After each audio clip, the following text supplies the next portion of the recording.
আমরা দেখেছি কখনো কুকুর একটা কুকুরকে কামড়িয়ে মেরে ফেলেছে, এমন কোনো ইতিহাস নাই। একটা কুকুরকে 10টা কুকুর মিলে কামড়ে কামড়ে খুবলে ছিঁড়ে খেয়েছে, এমন আমরা কখনো দেখি না।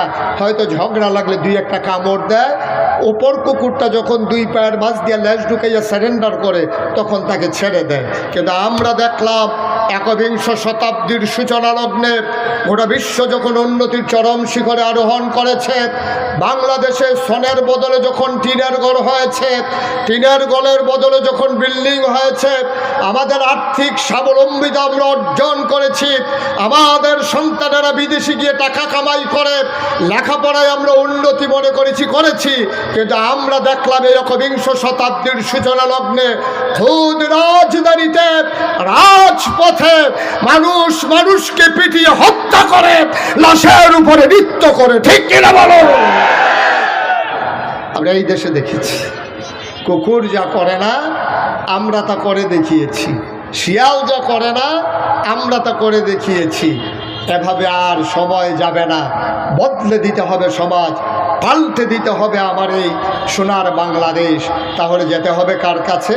ওই যে আল্লাহ বলছেন, ইয়া ইউহান নবী, হে নবী, আত্তাকাল্লাহ, আপনি ভয় পাবেন শুধু আল্লাহরে, অন্তরে ভয় থাকবে আল্লাহ, শুধু আপনার না, আপনার যারা উম্মাহ কিয়ামত পর্যন্ত যত মানুষ আসবে সবার কলিজার ভিতরে যদি আল্লাহর ভয় থাকে, ওয়ালা তুতিউল কাফিরিন ওয়াল মুনাফিকিন, এবং কাফের মুনাফিকদের যদি অনুসরণ না করে, খোদার কসম আল্লাহর জমিনে আবার যদি আল্লাহর দিন কায়েম হয়ে যায়, শান্তির সুবাতাস প্রবাহিত হবে, আনন্দের হিল্লোলে মানুষ অবগাহন করবে, আর দেশের ভিতরে শান্তির সয়লাব বয়ে যাবে।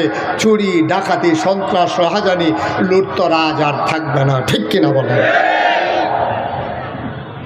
পারলাম না আমরা, নবী পারলেন 23 বছরে, আমরা পারলাম না 54 বছরে। 71 সালে বাংলা স্বাধীন হলো, 2025 সাল অতিবাহিত হচ্ছে, 54টা বছর পার হয়ে গেল, আমরা পারলাম না দেশের ভিতরে শান্তি আনতে। কারণ একটাই, আমরা দেখি যে যারা এই ক্ষমতায় যায় আঙ্গুল ফুলে তাদের কলা গাছ হয়ে যায়, কিন্তু সাধারণ মানুষের ভাগ্যের বদল হয় না। ঠিক কিনা? কত দল কত মত ক্ষমতায় গেল। 1500 বছর আগে নবীজি মাত্র 23 বছরে সোনার মানুষ বানিয়ে দিতে পারলেন, আমরা পারলাম না কেন? কেন পারলাম না আমরা? কারণ হলো একটাই, আমাদের কলিজার ভিতরে যেই জিনিসটা খুব বেশি থাকা দরকার ছিল, এই জিনিসটা আজকে আমাদের কলিজায় মোটেও নাই। তার নাম কি? আল্লাহর ভয়। ওই যে বলছিলাম, আল্লাহর ভয় যদি থাকে, আল্লাহর ভয় কারে কয়? আমি যা বলছি কেউ শুনেন না, শুনেন একজন, তিনি কে? আমি যা করছি কেউ দেখেন না, দেখেন একজন, তিনি কে? আমি যা ভাবছি কেউ জানেন না, জানেন একজন, তিনি কে? আপনার ভাবনা, আপনার বলা, আপনার কাজ যিনি দেখেন তিনি আল্লাহ। এখন কিয়ামতের ময়দানে বিচার করবেন মাওলানা মোহাম্মদ হুমায়ুন কবির, উনি বিচার করবে কিয়ামতের ময়দানে। ওনাকে বলা হবে যে আমি তো একা, আল্লাহ কেমনি কি করব, আপনিও বিচার করেন। আর নাগাইশের পীর সাহেব মুশতাক ফয়েজি, আপনিও এই দিয়ে বিচারের কাজ শুরু করে দেন। আবুল কালাম আজাদ আপনিও করেন, আর আবদুল্লাহ আল মামুন আগে থেকেও করছেন, এখন আবার শুরু করেন। এই কথা বলা হবে? বিচার করবেন কে? বিচার যদি আল্লাহ করে, তাইলে আল্লাহ কি অন্ধকারে দেখে না? দরজা বন্ধ করলে কি দেখে না? ফাইল আটকাইয়ে ঘুষ খাইলে দেখে না? যখন আপনি টাকার বিনিময়ে ভোট বিক্রি করে দেন তখন দেখে না? আমার দেশ আজব একটা দেশ। আমার দেশে কসাইখানায় একটা গরুর মাথা বিক্রি হয় 5000 টাকা, কিন্তু ভোটের আগের রাতে আমাদের দেশে মানুষের মাথা বিক্রি হয় 500 টাকা। ঠিক কিনা কন? কেন কেন? ওই যে আল্লাহর ভয় নাই। আল্লাহর ভয় যে নাই, আল্লাহর ভয় যদি না থাকে, খোদার কসম আপনি জীবনে ওই পৃথিবীতে শান্তি আদায় করে নিতে পারবেন না। আপনি কখনোই এই পৃথিবীতে আনন্দের হিল্লুলে অবগাহন করতে পারবেন না। আপনি যদি শান্তি পেতে চান, ব্যক্তি জীবন, পারিবারিক জীবন, সমাজ জীবন, রাজনৈতিক জীবন, অর্থনৈতিক জীবন, ইন্টারন্যাশনাল রিলেশন, সকল ক্ষেত্রে ভয় থাকবে শুধুমাত্র আমার আল্লাহর। ঠিক কিনা? আল্লাহর ভয় যার অন্তরে জায়গা হয়, তখন এই মানুষটার মৃত্যুকে ভয় পায় না, তখন কোনো শাসন ক্ষমতাকে সে ভয় পায় না, কাউকে সে আর পরোয়া করে না। কারণ সে সূরা তাওবার 111 নম্বর আয়াতে আল্লাহ যে বাণী পেশ করেছে, সবাই মিলে আপনারা শুনলেই আবার মনে পড়ে যাবে। আল্লাহ বলছেন, ইন্নাল্লাহা আশতারা মিনাল মুমিনিনা আনফুসাহুম ওয়া আমওয়ালাহুম বিআন্না লাহুমুল জান্নাহ। ও ভুইয়াপুরের মানুষ, তোমাদের জান, তোমাদের মাল কিনে নিয়েছেন আল্লাহ, বিনিময়ে দিয়েছেন জান্নাত। সুবহানাল্লাহ বলবেন না? কে কিনছে? কথা কথা, কে কিনছে? আপনি যে এখনো আল্লাহকে ভয় পান না, আপনি মনে করেছেন লুকিয়ে লুকিয়ে ফাইল আটকাইয়ে ঘুষ খাইলে কেউ দেখে না। আপনি বিশ্বাস করেন রমজান মাসে পানির নিচে ডুব দিয়া কেউ এক ঢুক পানি খায় না, কারণ সে বিশ্বাস করে ওখানেও আমার আল্লাহ দেখে। ঠিক কিনা বলেন? তাহলে জীবনের সব জায়গায় ভয় থাকবে কার? এখন ভয় কারো কয়, আনতা আবুদাল্লাহ কাআন্নাকা তারাহু ফাইন লাম তাকুন তারাহু ফাইন্নাহু ইয়ারাক। তুমি এমনভাবে আল্লাহর ইবাদত করো যেন তুমি তোমার আল্লাহকে দেখতেছো। ফাইন লাম তাকুন তারাহু, যদি তুমি মনে করো তোমার আল্লাহ তোমাকে দেখে না, তাহলে তুমি বিশ্বাস রাখো ফাইন্নাহু ইয়ারাক, তুমি তোমারে দেখো না, তুমি তোমার আল্লাহকে দেখো না, কিন্তু তোমার আল্লাহ তোমাকে দেখতেছে। ঠিক কিনা কর? আমি আমার আল্লাহকে দেখি আর না দেখি, আমার আল্লাহ আমাকে দেখে নাকি দেখে না?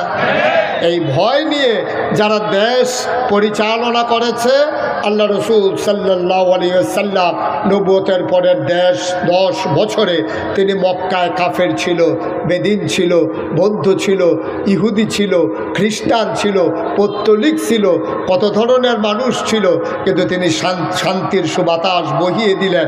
কিসের ভিত্তিতে? তার অন্তরে ছিল আল্লাহর ভয়। তিনি বলে দিয়েছিলেন অন্য ধর্মাবলম্বী হতে পারে, কিন্তু মানুষটা আমাদের কাছে আমানত। ঠিক কিনা কম? আজকে ভয় দেখানো হচ্ছে। আজকে ১,৫০০ বছর আগে আল্লাহর নবী দিন কায়েম যখন করে দিলেন, কেউ ভীত সন্ত্রস্ত হলেন না, ভয় কম্পমান হলেন না, যার যার ধর্ম শেষে পালন করলো। আর আজকে আমার নারী জাতিকে ভয় দেখানো হচ্ছে, ও নারীরা, যদি ইসলাম ক্ষমতায় চলে আসে তাইলে কিন্তু তোমাদের সবাইকে বুরকা পরাই দেবে। ইসলাম যদি ক্ষমতায় আসে তাইলে কিন্তু তোমাদের সবার হাত কেটে দেবে। তাইলে ইসলামের আর কাজ নাই, খাইয়া দেয়া না। যারা ক্ষমতায় আসবে, আলেম ওলামারা, যারা হক্কানি বুজুর্গ ব্যক্তিরা, মনে হয় যেন সবাই কাপড়ের দোকান দিবে একটা কইরা, আর যখনই ক্ষমতায় আসবে দোকানের সামনে দিয়ে যে যাবে তার এই ডাক দিয়া বলবে যে বুরকার মাপ দিয়া যান, সবাই বুরকার মাপ দিয়া যান, সবাইকে একটা একটা বুরকা গাও দেওয়ানো হবে। না, বিষয়টা এমন না। ইসলাম যখন হবে, আপনি ইসলাম যখন মানবেন, আপনার মনের ভিতরে চেতনা জাগবে আপনার পর্দা করা দরকার। মুসলমানরা কাউকে কোনোদিন জোর করে ইসলামী চেতনায় উদ্বুদ্ধ করতে চায় না। ইসলাম এসেছে আদর্শ দিয়া। আবার যদি বাংলাদেশে এই 2025-26 সালে নতুন করে যদি আবার ইসলামকে বাস্তব রূপ আমরা দিতে পারি, জোর করে কাউকে বুরকা পরানো হবে না। এই যে গরু, ছাগল, কুকুর, বিড়ালগুলা একটাও যে কাপড় পয়রা না পয়রা যে হাঁটতে আছে, কেউ তো ধৈর্য, কেউ হাফ প্যান্ট পরায় নাই, কেউ পরাইছে হাফ প্যান্ট, কেউ তো পরায় নাই। তো সুতরাং আপনার চিন্তার দরকারটা কি? কেউ কাউকে জোর করে বুরকা পরানোর দরকার নাই। এমনি এমনি দেখবেন অটোমেটিক পরিবর্তন হয়ে যাবে। ঠিক কিনা কম? ১,৫০০ বছর আগে আল্লাহর নবীর ইন্তেকাল হয়ে গেল। ক্ষমতা মসনদে আরোহণ করলেন হযরত আবু বকর সিদ্দিক। ইন্তেকাল হয়ে গেল আবু বকর সিদ্দিকের। ক্ষমতায় আসলেন ওমর। তিনি এসে ঘোষণা দিলেন, ভাইরা, আমারে তোমরা ক্ষমতা দিয়েছো, প্রেসিডেন্ট বানিয়েছো, অর্ধেকটা পৃথিবীর প্রেসিডেন্ট আমি ওমর। আমার মন মতো দেশ চালাবো, আমার মন যায় চাতা করব, তোমাদের কারো কোনো কথা আছে নাকি? সব নিথরে নিস্তব্ধ। ওমরের সামনে দাঁড়িয়ে কথা বলতে পারে এই সাহস কার আছে? খাপ থেকে তরবারি বের করলেন এক যুবক, উপরের দিকে উঠালেন, ডাক দিয়া কয় ইয়া আমিরাল মুমিনিন ইয়া খলিফাতাল মুসলিমিন, জান্নাতের সুসংবাদ প্রাপ্ত দ্বিতীয় মানুষ যার ব্যাপারে নবী বলেছেন আনা খাতামুন নাবিয়্যিন লা নাবিয়্যা বাদি, আমি হলাম সর্বশেষ নবী, আমার পরে নবী নাই। আমার পরে যদি নবী থাকতো রে তুই ওমর আমার পরে নবী হইতি। ইয়া আমিরাল মুমিনিন ওমর, আপনি বলেছেন ক্ষমতা পাই আপনার যা মন চায় তাই করবেন, কেউ কিছু বলবে নাকি আপনি জানতে চান? তাকায় দেখেন আমার তরবারির দিকে, খোদার কসম আমরা কেউ কিছু বলবো না, তবে এই তরবারি এমন জুড়ে একটা আঘাত করবে যদি আপনি ইসলামের বাইরে চলে যান। তরবারি এমন একটা আঘাত করবে আপনার দেহ থেকে আপনার কল্লাটাকে এক কোপ দিয়া আলাদা করে দেবে। জোরে বলবেন না সুবহানাল্লাহ? ওমরের মতো মানুষের সামনে দাঁড়ায় এই কথা বলা চারটিখানি কথা না, চারটিখানি কথা না। ওমরও তো সেই ওমর ঘোষণা দিয়ে দিলেন আমার দেশের ভিতরে ফুরাত নদীর তীরে একটা কুকুর যদি না খেয়ে মারা যায়, দেখো আল্লাহওয়ালা কারে কয়, জান্নাতি মানুষ কারে কয়, ইসলাম কারে কয়, শোনো, মুখরোচক কোনো গল্প না, চোখ দাঁড়ানো কোনো কাহিনী না, মন রাঙানো কোনো ঘটনা না, বাস্তব ঘটনা। শোনো, ওমর বললেন আমার দেশের ভিতরে একটা কুকুর যদি না খেয়ে মারা যায়, আর ফুরাত নদীর তীরে কুকুরটা যদি না খেয়ে মারা যায়, কিয়ামতের ময়দানে কুকুরটা যদি আমাকে জিজ্ঞেস করে ওমর ওমর তোমার শাসক বলে আমি কুকুর কেন না খেয়ে মারা গেলাম, জবাব দাও, সেই দিন আমি ওমরের কোনো জবাব থাকবে না। বলেন সুবহানাল্লাহ। কি আজব কথা, দেশের ভিতরে কুকুর না খেয়ে মারা গেলে কি জবাব দেবেন? এই পেরেশানিতে ওমর অস্থির হয়ে আছেন। প্রতিদিন আশার নামাজের পরে তিনি বের হয়ে যেতেন হাতের ভিতরে চামড়ার চাবুক নিয়ে, গভীর মনোযোগ। মাঝরাত সবাই ঘুমের ভিতরে আচ্ছন্ন, কেউ জাগনা নাই। ওমর হাঁটতেছেন দুদুমরু প্রান্তর পার হয়ে একেবারে অজপাড়াগে নিবৃত পল্লীতে, বর্ডার বেল্টে সীমান্ত এলাকায়। ওমর ঘুরে ঘুরে পাহারা দেয়, কে খায় কে খায় না, কে ঘুমায় কে ঘুমায় না। ওমরের চোখে ঘুমলা, রাত জাগা পাখি ডাকে, দূরে কোথায় যেন শিয়াল ডাকে। কান পেতে ওমর শুনলেন ছোট্ট দুইটা বাচ্চার কান্নার আওয়াজ শোনা যায়। ওমর দিলেন দৌড়।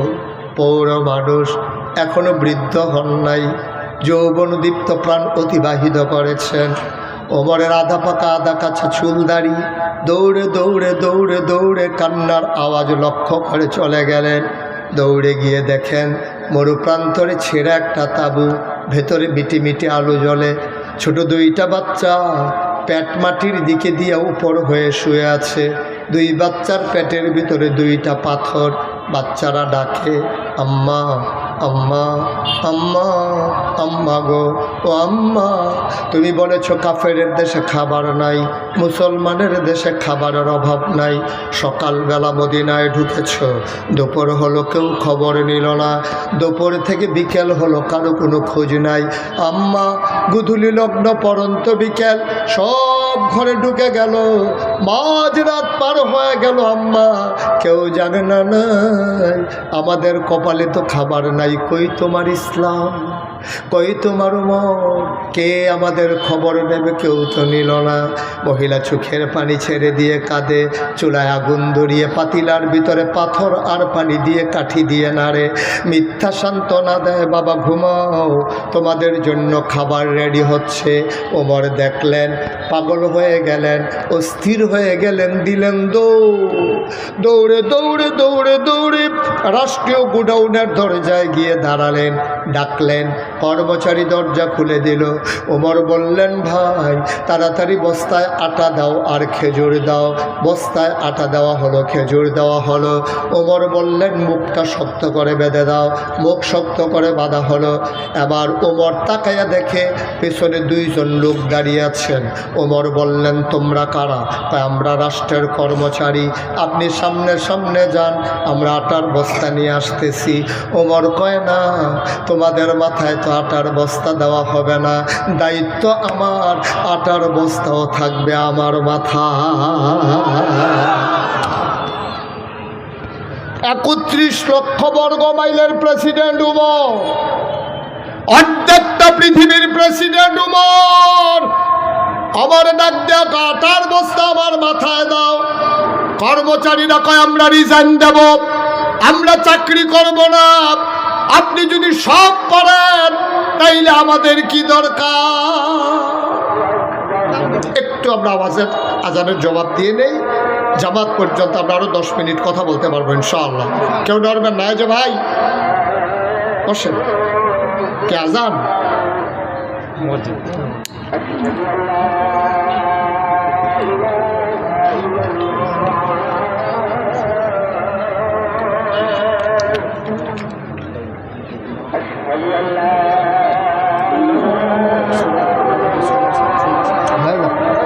আজান হয়ে গেলে জামাত হতে তো 15 মিনিট আছে, 10 মিনিটের কথা শেষ করে ফেলবে,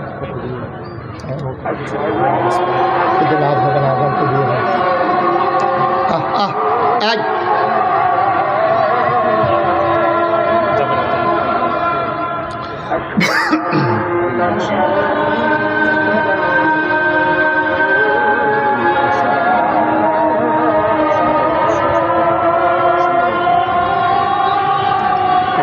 এমন কোনো কোন বিষয়ে যেন লাভ করতে না পারে।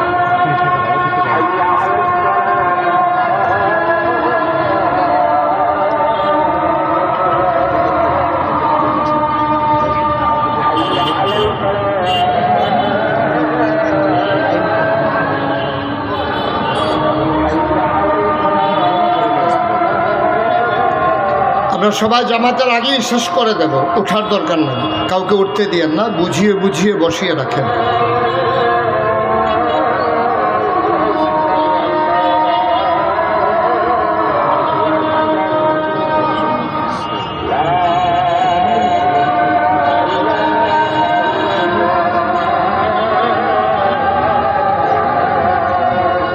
اللهم صل على سيدنا محمد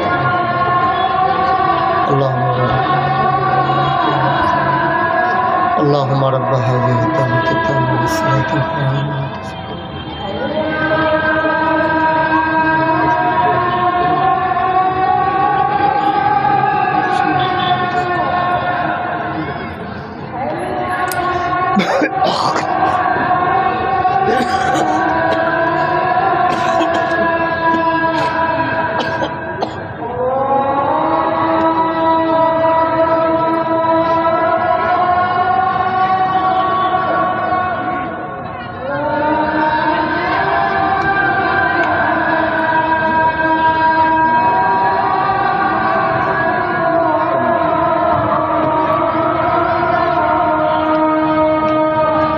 সবাই পড়েন আলহামদুলিল্লাহ।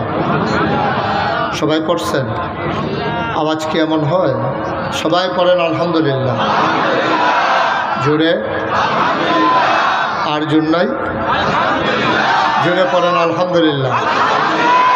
বলেন আল্লাহু আকবার। যেই কথাটা বলছিলাম, কথা মনে আছে না? হযরত ওমর তিনি বললেন, দায়িত্ব আমার, বস্তা উঠিয়ে দাও আমার মাথায়। সুবহানাল্লাহ কয় না?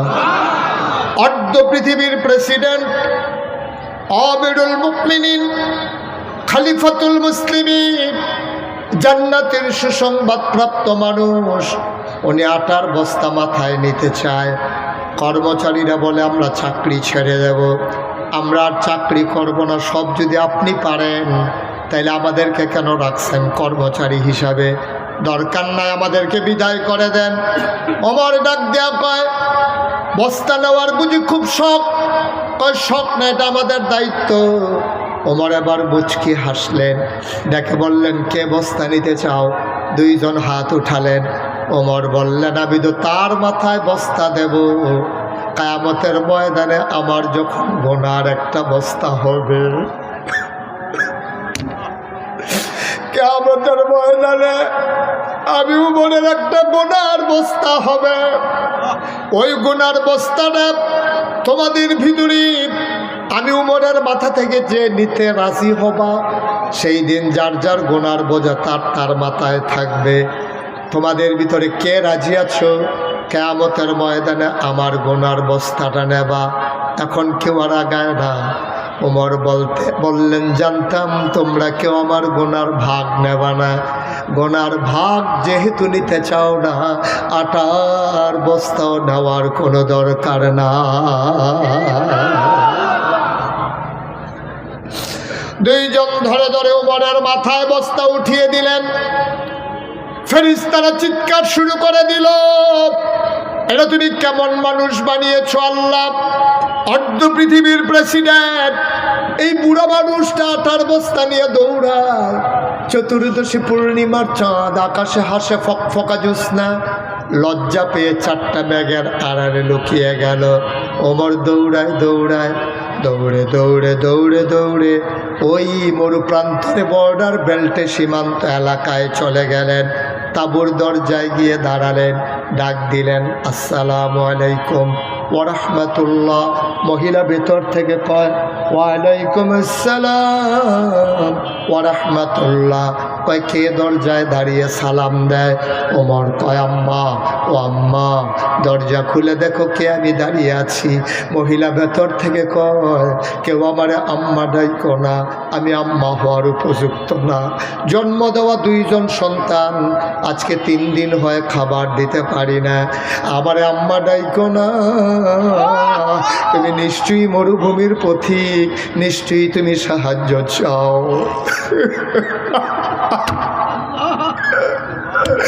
নিশ্চয়ই তুমি সাহায্য চাও। জন্ম দেওয়া 2 বাচ্চারা খাবার দিতে পারি না, 3 দিন হয়। আমি রাস্তার পথিককে কেমন করে খাবার দেব? তুমি এখন অন্য দরজায় যাও, কোনো এক সময় আমার দরজায় আইসো, আমি ফেরত দেব না। ওমর ডাক দেখো আম্মা আমি সাহায্যের জন্য আসি নাই, দরজা খুলে দাও।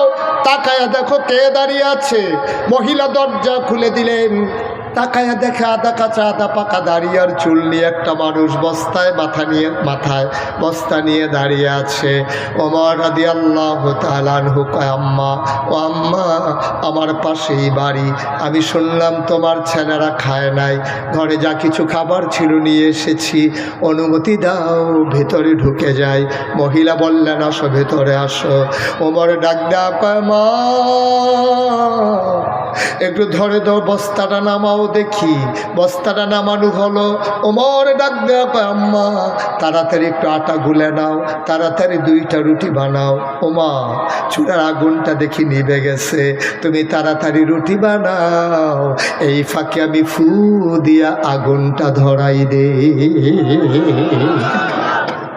ইসলাম ইসলাম। তুমি রুটি বানাও, আমি আগুন ধরাই। অর্ধ পৃথিবীর প্রেসিডেন্ট ওমর ফু দিয়ে আগুন ধরায় দুঃখিনী মায়ের ঘরে।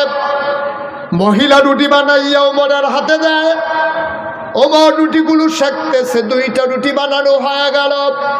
ওমর ডাক দেয়া কয় মা ভাইদেরকে ডাকবো নাকি? তা আমার বাবারা 3 দিন ধরে খায় না, একটু ডাকো দেখি। বাচ্চারা উঠলেন। ওমর খেজুরের বিচি ফেলে রুটি টুকরা টুকরা করে, রুটির ভিতরে খেজুর দিয়া বাচ্চার মুখে দেয়। ওমর কয় আমি লোকমা নেই, একটা মুখ চলে আসে 2টা, একটাকে ধাক্কা দিয়ে আরেকটারে লোকমা দেই। ওমর কাঁদতেছেন, মহিলা রুটি সেঁকতেছে আর তাকায়া দেখে বুড়া মানুষটা কান্দে। দাঁড়িয়ে বেবে টপ টপ করে পানি পড়ে। মহিলা কান্দে আর কয় বাবা আমি জানি না তুমি কে, আমি তোমার পরিচয় জানি না, তবে এতটুকুন বুঝেছি তোমার মনে বড় মায়া, তোমার মতো মানুষ থাকতে উমর আবার খলিফা হয় কেমনে? মদিনার মানুষ কি তোমারে দেখে না? তোমারে বাদ দিয়ে উমরকে কেন খলিফা বানাইছে? ওরা কেন উমরকে খলিফা বানায়, তোমারে বানায় না? আমি আগামীকাল সকালবেলা সবাইকে বুঝাইয়া বলবো, সবাই উমরকে বাদ দিয়া তোমারে যেন খলিফা বানাই দেয়। ওমর কয়, মা সেই কথা থাক, তুমি এখন একটা রুটি খাও।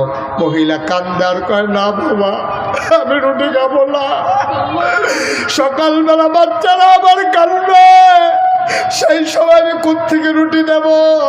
আমি তো বয়স্কা মহিলা, মরে যাব না, আমি রুটি খাবো না, বাচ্চাদের জন্য রেখে দাও।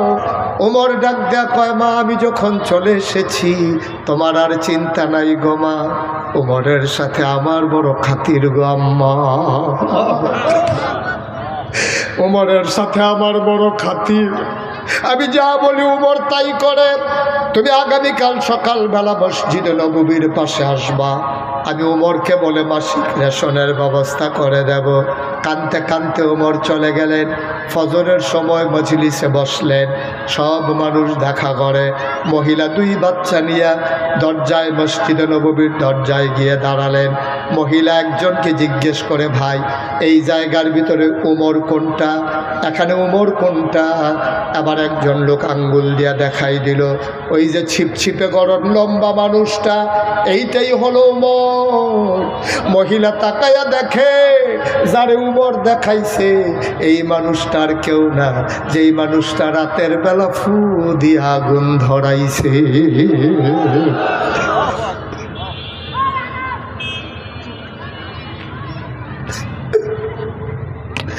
মহিলা ভয় পেয়ে গেলেন, মহিলা দিলেন না। উমর দৌড়ে গিয়ে মহিলার সামনে দাঁড়ালেন, ডাক দেয়া কয়, মা ও মা কেন দৌড়াও? কয়, বাবা রাতের বেলা আমি তোমারে গালি দিয়েছি, তোমারে শক্ত মনের মানুষ বলেছি।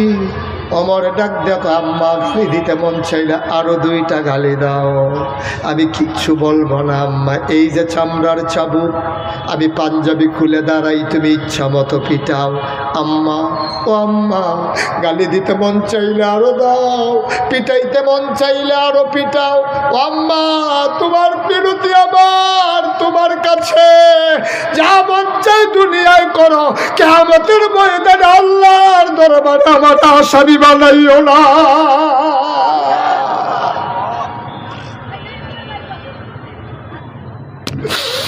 সেই সৎলোকের মানুষের শাসন আজকে বাংলা চায়। ইয়া আইয়ুহান নবী ইত্তাকিল্লাহ, ভয় থাকবে অন্তরে আল্লাহর। ওই ভয়ওয়ালা মানুষের শাসন আজকে বাংলাদেশে বড় প্রয়োজন, ঠিক কিনা? আবার যদি সেই ভয়ওয়ালা মানুষ আমরা দাঁড় করিয়ে দিতে পারি, কোরআনের বিধান যদি সমাজে কায়েম করে দিতে পারি, ওয়ালা তুতিল কাফিরিন ওয়াল মুনাফিকিন, কাফের মুনাফিকদের যদি অনুকরণ আর বন্ধু বানাই নিতে না পারি, আমরা যদি নিজের পায়ে দাঁড়াইতে পারি, আল্লাহর ভয় অন্তরে নিয়ে আমার পরিবার, আমার সমাজ, আমার রাষ্ট্র, আমার দেশ, সব জায়গায় যদি আল্লাহর বিধান কায়েম করতে পারি, তাইলে আমাদের দেশ কাগজে পত্রে নয়, প্রকৃত হতে হবে সোনার বাংলা, ঠিক কিনা? আফসোস জাতির জন্য, জাতির দুষ্ট সূর্য সন্তান যারা সমাজ থেকে অনাচার দূর করতে চেয়েছিল, কোরআনের আলোকে সমাজ গঠনের লক্ষ্যে কোরআনের ফাঁকে আল্লামা সাঈদী সারাটা জীবনভর যখন দ্বীনের কথাগুলো ছড়িয়ে দিল, জুডিশিয়াল কিলিং এর মাধ্যমে আজকে আমার সাঈদীকে জেল প্রকোষ্ঠে পরিকল্পিতভাবে হত্যা করা হয়েছে। আমরা বলে দিয়েছি এই পথে আমরা যখন নেমেছি, আমরা নামার আগেই সিদ্ধান্ত নিয়েছি, আমরা যারা আল্লাহর জমিনে আল্লাহর দ্বীন কায়েম করতে চাই, আমরা বিশ্বাস করি দ্বীনের পথে চলতে গেলে মামলা হবে, হামলা হবে, জেল জুলুম নির্যাতন হবে, প্রয়োজনে জীবন দেওয়া যাবে, ঈমান দেওয়া যাবে না। রাজি আছো কিনা? হাত তুলে দেখা।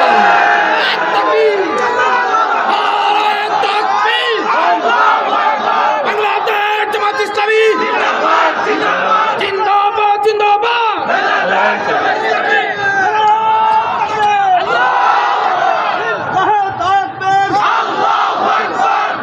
সবাই পড়ে না আমিন, জোরে পড়ে না আমিন। বানানো গল্প নয়, মুখরোচক কোনো ইতিহাস নয়।